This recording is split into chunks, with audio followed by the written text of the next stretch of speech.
Welcome to TradersArmy.com, defending your right to build wealth and preserve capital for generations to come.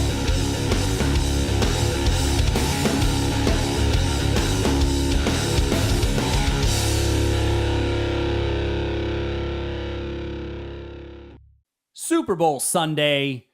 The Eagles are beating the Patriots at the half, but I've learned not to count out the Patriots. And the only reason I've learned that is because I'm a Steeler fan, and so I get a few minutes to record this during the halftime of the Super Bowl, but we'll see what happens. Hope everybody's having a great week. Welcome everybody to the daily market commentary.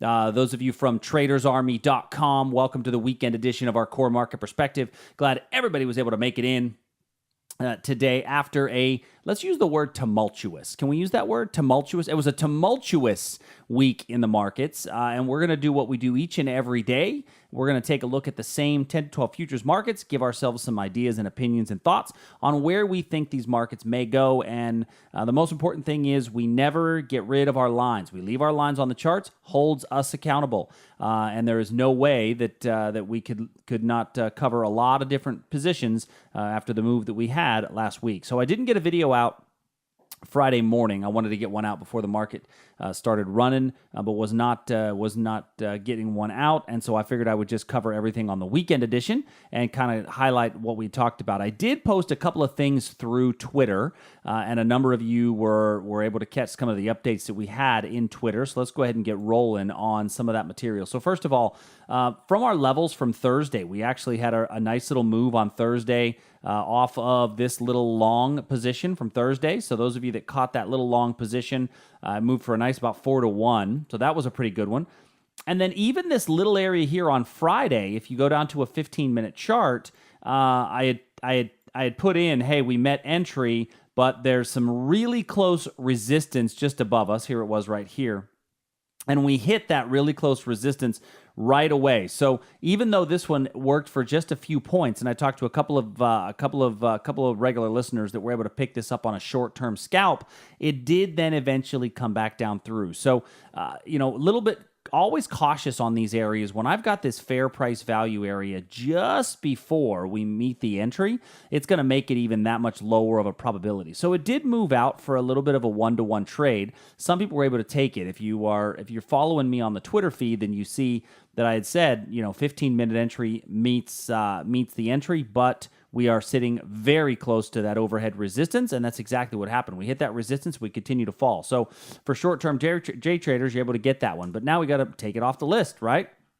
A little bit later in the day, we came down to yet another level. Once again, this is that same example. We had a little bit of a fair price value area just in front of the area. So realistically, you're probably not catching this one. If you get in on this one, you probably get stopped out pretty quickly for a small loss. And that takes us to where we are now. Now, taking a look at our small time frame chart, we actually have on the futures markets on Sunday night have bounced down here, and being that it's a dashed line, that means that we expect to get long as it comes back out, which is exactly what happens, and it's continuing to run.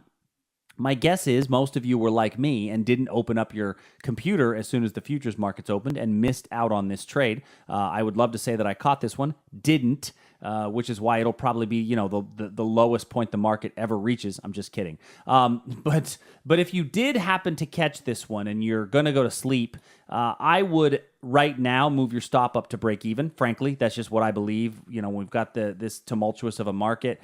I'd move your stop up to break even, and I would be looking at some profit taking right in through here. This is my fair price value area that's just above the move into the zone, so you may want to look to take some profits fairly quickly. Maybe not all of it, but at the very least, I'd move that stop up to break even if you're taking a long in this situation. But let's talk about this from a bigger picture perspective, and we got to look at it from a now. By the way, can't use that level again since we've already used it once. Going back to our hourly chart, where's our next area? Right? Where's our next buying area? Isn't until 2,700.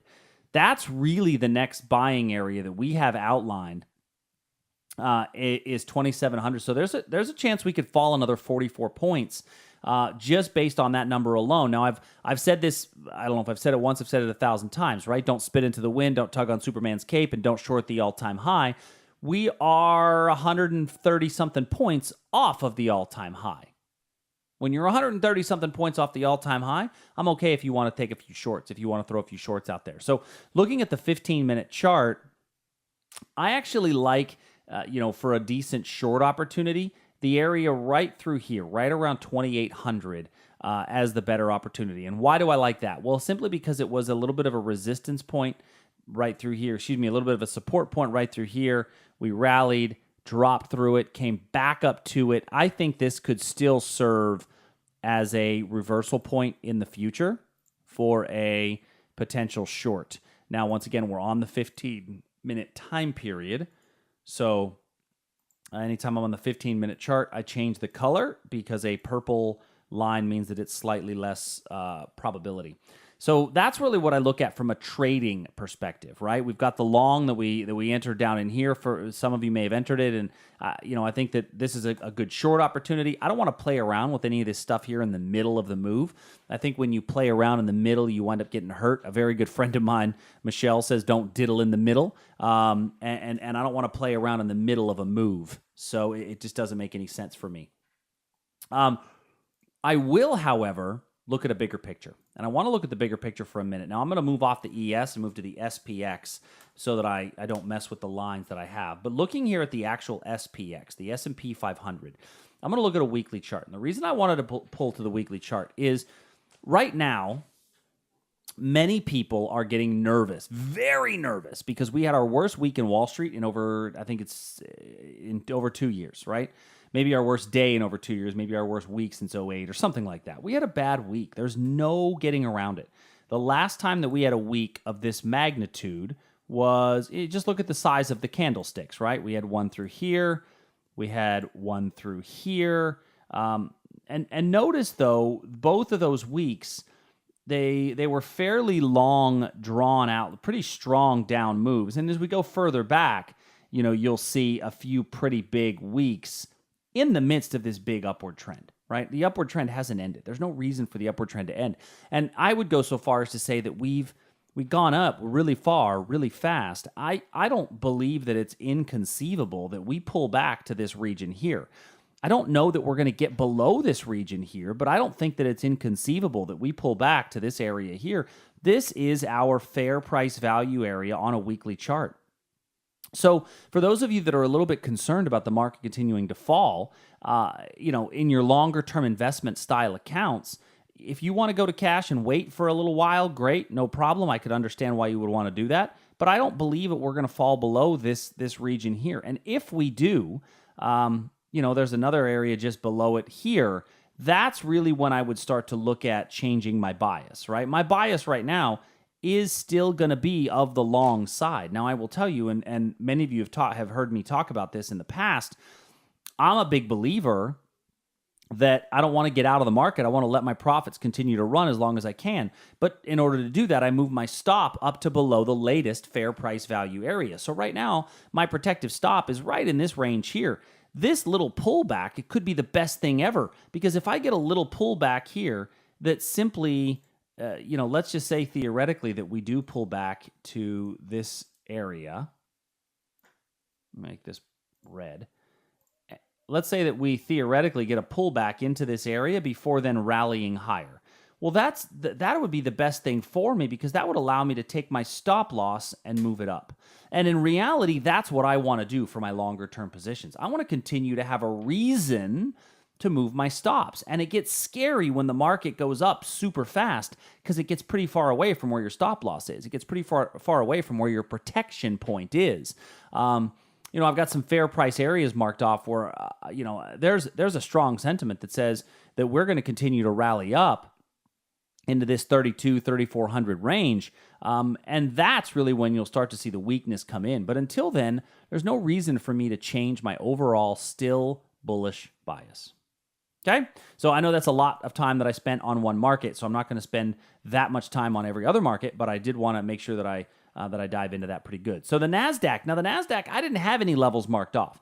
We had talked about a potential area in through here if you thought that there might be a bit of a reversal off of here, but I didn't feel as strongly about that. So the NASDAQ, has gone through every area, but none of those were buying areas for us. Nothing was set up for a potential long until this area down here. And this is really where our area is, 66.31 off that hourly chart.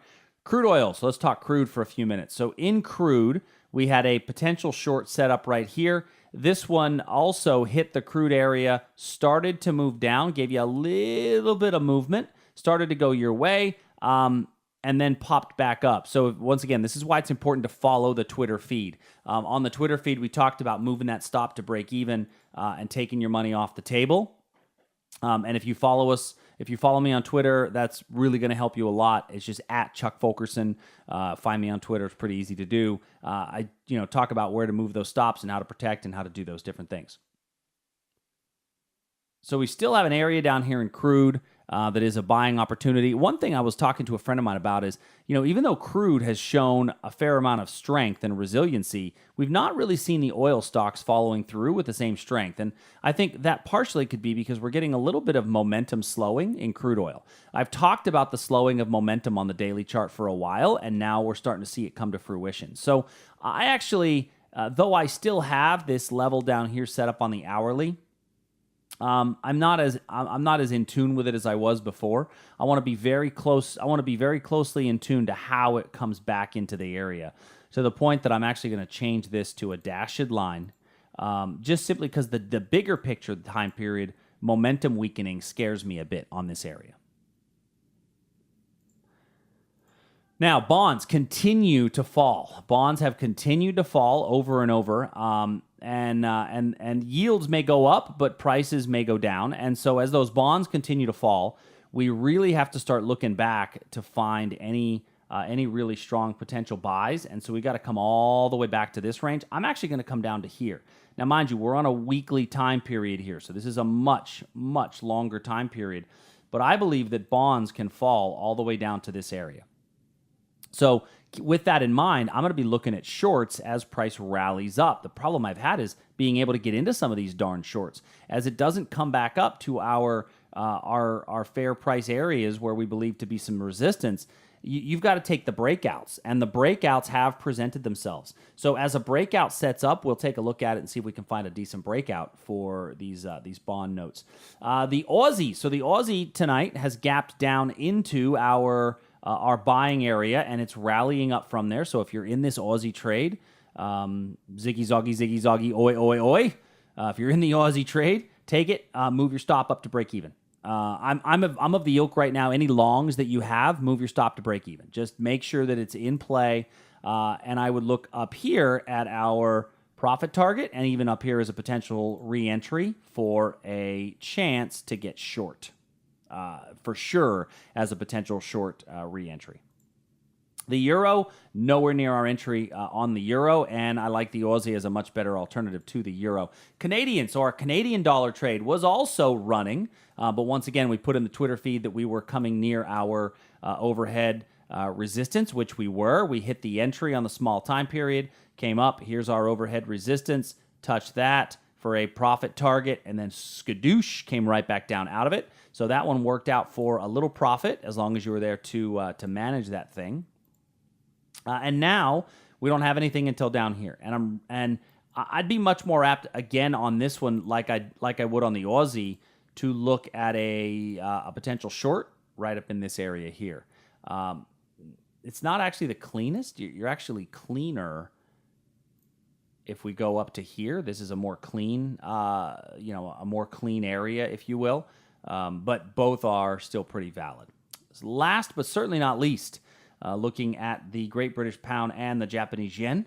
So Japanese Yen trade, this one did not meet entry if you followed the rules. Now notice, this is a dashed line. So a dashed line means we need price to come into the area, and then we need it to come out of the area before we get long. Well, it came into the area and then fell right through. Once it falls right through, you follow the rules, you're out, right? I need it to trade into the area. And typically I want to see that trade in at least 33%, right? At least 33% of the way into the area. 50% is even better before I'm going to get in, because that's truly confirming that it has changed direction before I would get in on that thing. So as far as looking forward in the future, there's really nothing on this chart that excites me, and I mean that. There's nothing on here that screams, "Hey, you gotta hit this thing." So I'm gonna let that one be. The Great British Pound, much the same way. Although in the pound, let me remove this. I do like this up here for a potential short. It's a great setup, but it's all going to depend on the arrival, and I just frankly don't know if we're going to get there or not. So with that being said, I'm going to turn this thing over for the week. Those of you from tradersarmy.com, thank you so much for joining us. Those of you that watch my daily video, I'll have actually a little bit more information about Traders Army probably in the next coming couple of weeks.